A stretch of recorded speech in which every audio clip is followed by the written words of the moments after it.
In tennis, we say it's not over until you shake hands. Well, in real estate, it's not over until everybody signs and the seller gets their money.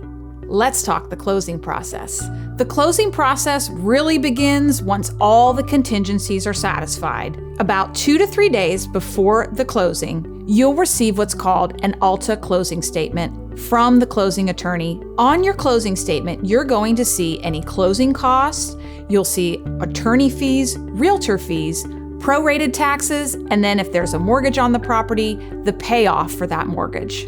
1 day before or on the day of closing, the buyer will perform a final walkthrough. This is to ensure that the house is empty, broom swept, and in the condition it was when the buyer put it under contract. On the closing day, the buyer and seller will meet at the attorney's office to sign the documents. Once all the documents are signed, we start the funding process. For cash deals, the buyer will have wired the money to the closing attorney's office before signing. Once everything's signed, then the attorney will wire the money to the seller.